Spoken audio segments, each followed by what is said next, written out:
herbal alchemy. We had actually already chosen this topic before we chose the venues. That ended up working out really nicely at the Alchemy restaurant. We can flip to them. So alchemy, I threw together this impromptu PowerPoint just to tighten up some of the points that I have in the handout. I've got extra handouts up here if anybody wants them. Just a little background on me. I've been practicing various and sundry types of natural healing for about 20 years. I owned and operated Atlantic Family Chiropractic in Gloucester for 13 years. I've now moved into the Cape Ann Healing Center. I co-founded Treetop Yoga with Rebecca, which she and one of our another amazing instructors have now taken over and has grown by leaps and bounds. And now I'm venturing into Dogtown Ethno-Botanicals as a way to try and bring holistic natural healing education into town. And this type of event is the perfect way to start talking about some of that work, because a lot of the people that are here already get the energetic components of healing as they relate to our vital energies and our divine forces that we all have. So alchemy, by definition, and the sources for some of these definitions are in the handout, alchemy originally started in the Middle Ages with chemists that were trying to take random metals and turn them into precious metals like gold and platinum and silver. So it evolved as kind of a chemistry process, but slowly they started to realize that alchemical processes did not just have to do with metals, but they also were energetic and magical and spiritual. So for our purposes, the definition of alchemy is a power or process that changes or transforms something in a mysterious or impressive way. The development of elixirs of life, conferring youth and longevity, and that it differs significantly from modern science in its inclusion of principles and practices relating to myth and magic and religion and spirituality, and also, for our purposes tonight, herbal medicine.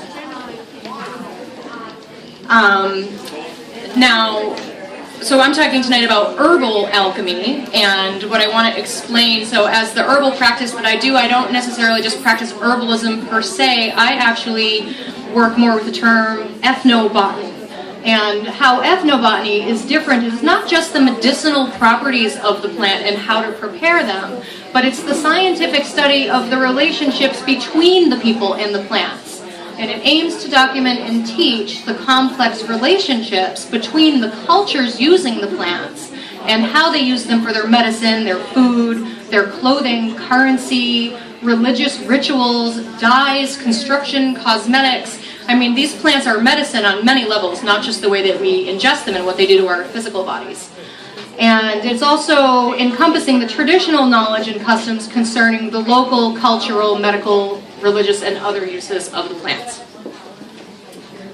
This is where it gets more difficult for me to stay focused. So this poster is actually a poster from a group called the United Plant Savers, which is a nonprofit organization that focuses on the protection and cultivation of endangered species of medicine plants that are over-harvested or struggling with the changes that we've got going on in the environment.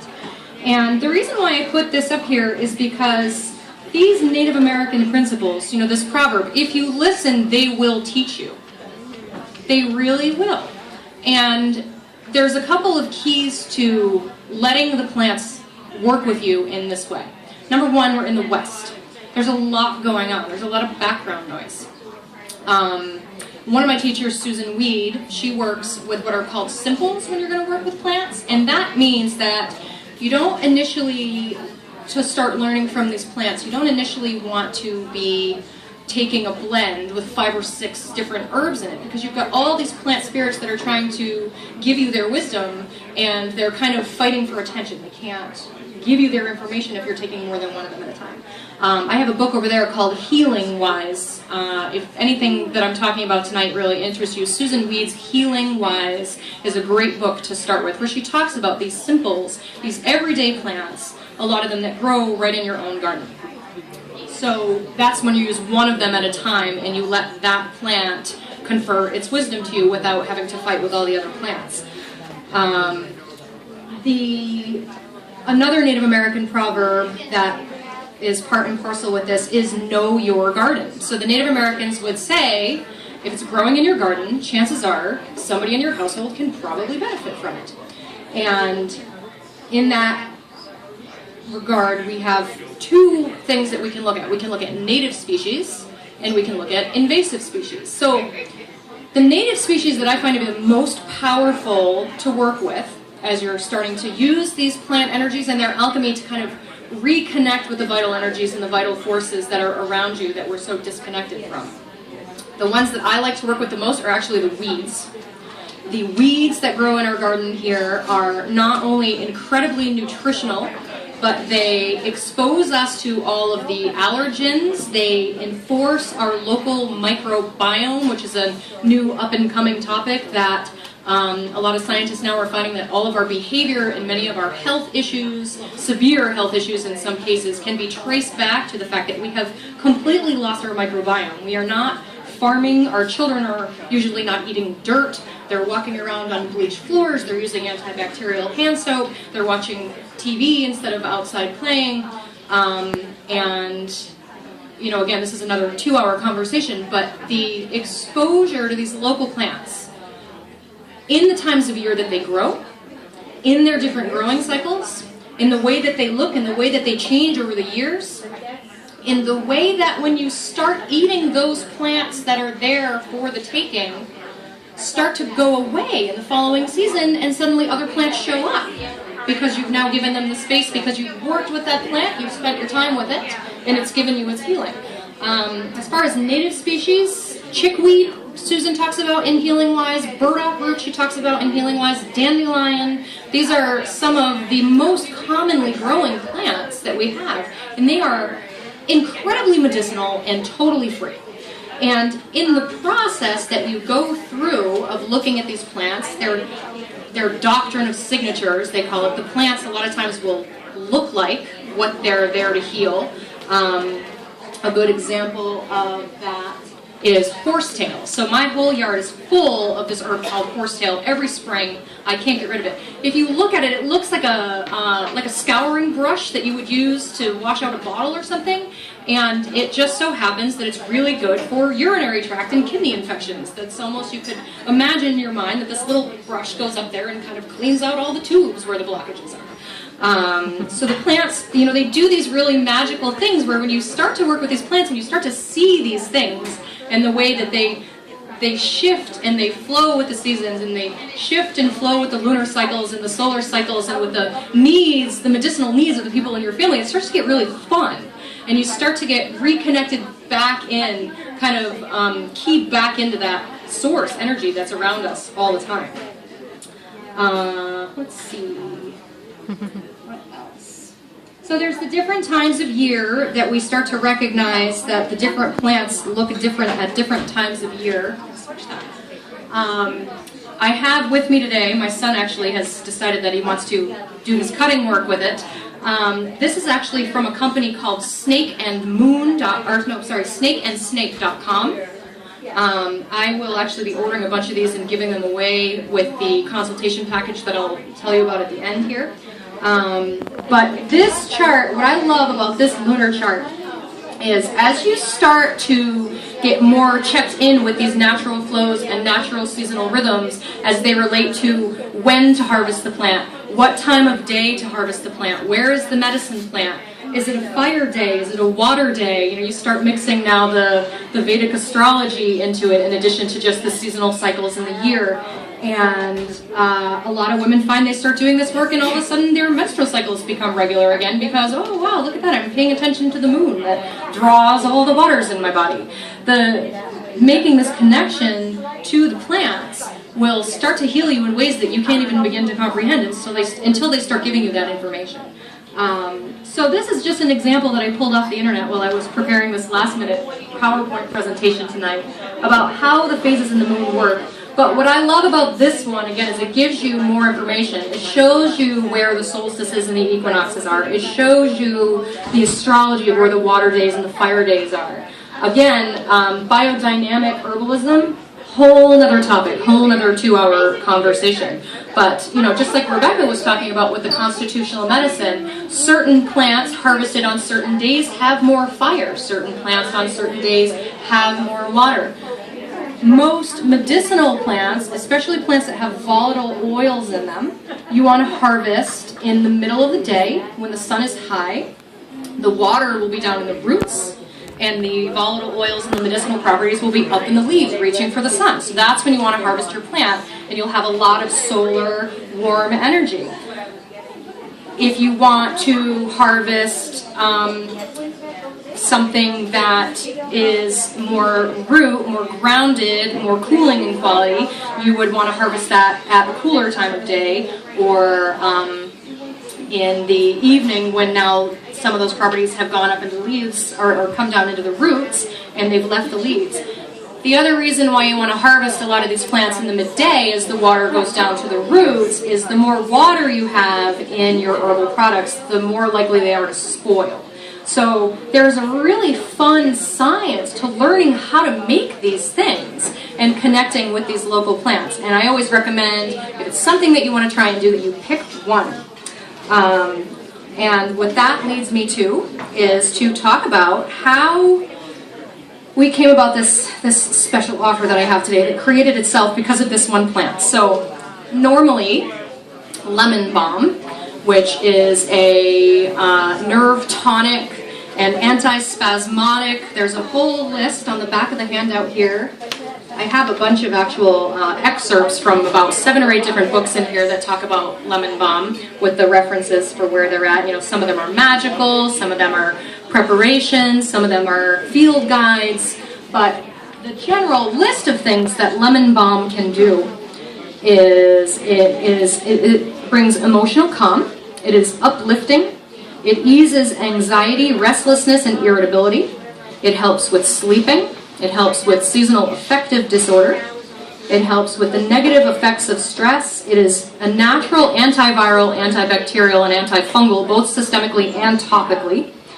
It is a nerve relaxant, it is a muscle relaxant, which means it decreases blood pressure, it releases menstrual cramping, it eases digestive and gas pains.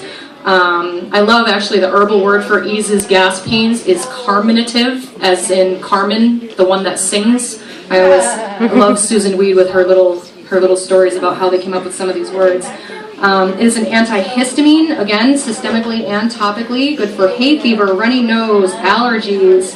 As an antiviral, it's good for flu and the symptoms of flu, the runny nose, the itchy eyes. Topically for bug bites, eczema, herpes, shingles is another big one. There's a ton of people that are suffering with shingles because of these chickenpox shots now. The shingles is actually becoming more rampant. It promotes sweating. It helps balance hyperthyroid conditions like Graves' disease. It improves cognition. There's been a lot of studies now done on using lemon balm in attention deficit disorder and in Alzheimer's. It is in very small quantities safe in pregnancy. The mint family is generally very safe.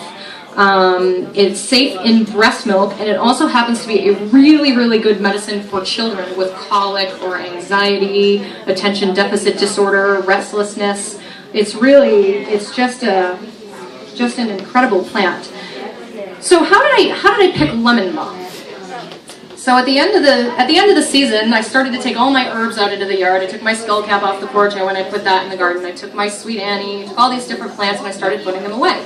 I go to pull the lemon balm out of the pot, and I go to actually reach into the pot, and I can actually feel in my hands that the plant is telling me no. I don't want to be moved. I want to stay on the porch. And this happens pretty regularly when you start working with these plants, once you start to realize that you're not schizophrenic and that you are actually hearing these things. So the plant said, I want to stay, and I want you basically to make this tincture for this specific event, for these women, because, you know, they're powerful women, they're doing powerful work in the world, they're mothers, they're doctors, they're healers, they're sisters, and, you know, they're needing my medicine, some of them. And And I'm thinking to myself, well, no, but you're harvested in the summer. What, you know, this is your fall medicine now. All your constituents are going to be all different. I didn't learn that about you. And then I said, okay, well, that's what you're telling me to do. I went to cut it in the middle of the day, and the plant went, no, you're going to harvest me at night. And I'm thinking, well, I'm going to harvest you at night. It's like, what do you want all that water in there for? And now I'm watching Rebecca's workshop tonight, and I'm like, oh my god, this just makes total sense now. That like this plant is just telling me how to make it for whatever's going on. So the plants, another neat thing about the alchemy, as you start to learn how the plants teach you to interact with your environment, the plants also react to their stresses. And this particular plant at this time of the year was starting to get stressed out because it was cold, and it was starting to get stressed out because it was dark. So in addition to all the other wonderful things that some of the compounds in this plant can be good for, this particular plant wanted to be made for this event this time of year to help us deal with the stresses of the cold, the stresses of the changing environmental climate with what's going on in the planet, and the stresses of the decreasing daylight, which will still be happening until December 21st when the days start getting longer again. So, you know, I said I'm going to go on this adventure, and I'm delving into this now, and I've got to say yes to it. So I started making this video of how we're going to collect it. I'm out there in the freezing cold in the porch cutting this thing, and we made the tincture for this event, and it only became obvious to me at a later point that it was part of the bigger way that I'm trying to learn how to teach people how to reconnect with some of these energies. You know, there are so many different ways for us to tap into these healing energies, so many different modalities. In chiropractic, I focus on the nervous system running all of the organs and tissues in the body. But what I love about the herbalism is it's totally consistent with the philosophy behind chiropractic, is that there's this vital force, this divine energy that wants to flow through us. And it's the blockages that we have that need removing, or, you know, just the dialing in, the turning up or the turning down, if you want to look at the, to simplify, you know, some of what Rebecca was talking about, where we're deficient, where we're in excess. And this is just another way, but what I love about this is it really connects you to the outdoors. The invasive species are a whole other topic for another night that I'll talk about, but working with the local invasives also in terms of why they're there, what are they telling us about the environment. The invasive species are here to treat the invasive diseases like Lyme's disease. So as part of this learning for me, my rate is normally $300 an hour for the work that I do, and because I'm trying to figure out how to implement these types of things, I'm offering a consultation special. I won't get too into it. There's a handout there if you're interested in it. Where for $97, if you want to do a 1-hour consultation instead of the $300, you'll get a free one of these tinctures that we made, and you'll get a free copy of the video of me out there freezing my butt off trying to cut this plant up in the middle of the beginnings of winter.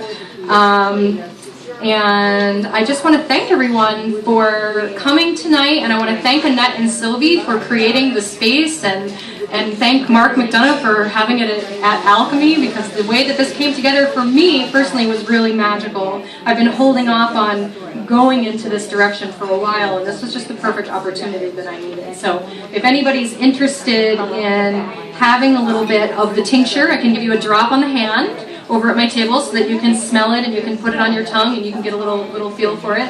And I have 15 slots available for those consultations. I haven't taken on new clients in a year. And I've got 15 slots that I've reserved for this workshop. So if anybody's interested in that, you can come over and see me tonight. And if there's any questions, I'm happy to take them. Thank you so much.